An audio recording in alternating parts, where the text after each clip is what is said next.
The starter has the button.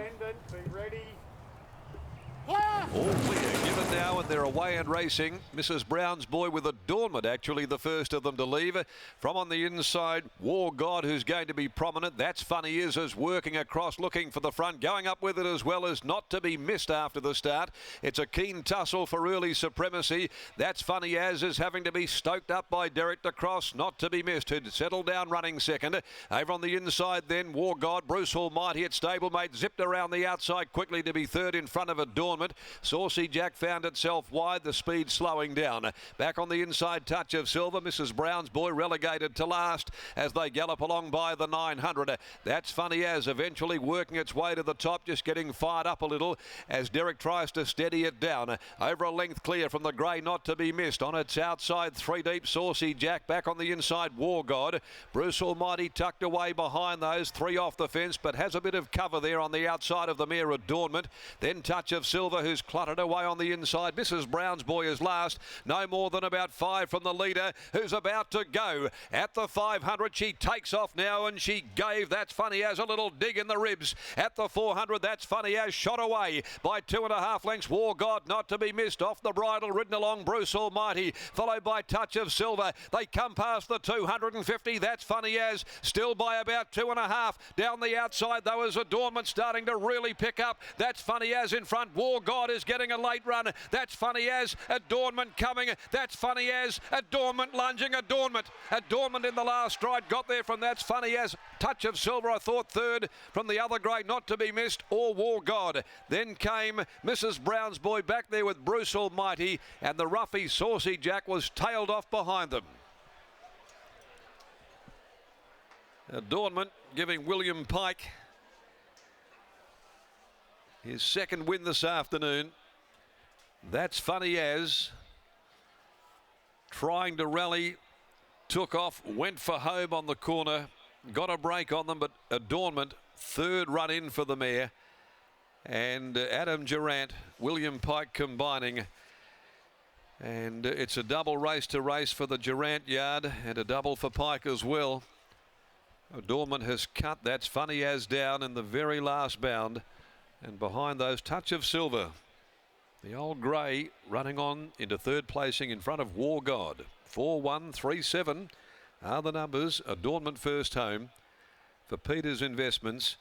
Change of fortune for that livery here this week. Certainly had their ups and downs. This is a daughter of Medaglia d'Oro out of Jewelled. And gets home by a short neck with a length second and third in 1:37.08. That's Funny As just having to work a little to find itself in front. 36.28, the back end 600, and it was just found wanting in the last little bit as a vigorous William Pike lifted this mare Adornment to victory in the final bound or so. Second placing, That's Funny As, continuing his very good form, ultra consistent. The son of Snippet Son from Scenic Fair, Dion Luciani, Matty Derrick, and third Touch of Silver by Saxon from Vintage Silver, trained by Adam Durant, ridden by Peter Hall. Well, we'll have a look at the fifth event at 2:33 today. There are no changes to come in the next on the card. Bob Peters certainly knows something about the ups and downs of racing.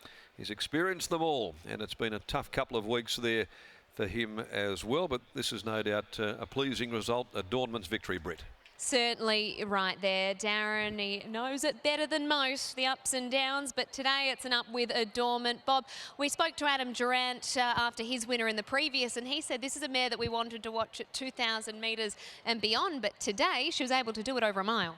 Yes, well, I thought she was only sort of getting up to a distance, and I thought this might be a little bit difficult for her today, so it's good to see that she can win it at this distance. It's a bit ironic, really, because I sold her dam this week, and whoever bought her will be very happy, I would think. Won't they be? Jewelled, of course, and that's a nice little upgrade for them immediately. You're in the habit of selling a few broodmares at the moment, Bob. Yes, the numbers are getting up on us, so we have to get a few moved on, and she was one of the ones that have gone in the last couple of months. You made the decision also putting Arcadia Queen through the broodmare sale. Was that a difficult decision? Yes, that was hard, but I've got lots of the family and there's lots more coming on. Now back to Adornment here. How have you viewed her progression? Now a 5-year-old mare, but we know that she has been a bit behavioural throughout her time. She's still one that goes out to the gates early. Has she got better as she's gotten older? She doesn't do anything wrong except in the mounting yard here. Everything else she does quite well, goes in the barriers, jumps well, does everything right, but she's just got a bit of an aversion to the mounting yard. But she'll take the place of her dam. That was the idea, and she's on her last campaign now, and she'll retire at the end of, well, about in June, I'd say. Who do you view to send her to at the end of the year? She's going to Wootton Bassett, the new horse that Coolmore have bought out, so we'll wait and see what happens. We'll see that Celebrity Queen will probably be going to him too, so he'll have a few dates with your horses. Congratulations on this victory. Thank you. There's a Bob Peters there after the victory of Adornment, and we won't see too much more racing from her, so it's nice to see her at another victory, and perhaps she can get another win on the board as she progresses up in the distances before a date to Wootton Bassett later on in the year, Coolmore's new stallion. But Adornment takes out race number 4.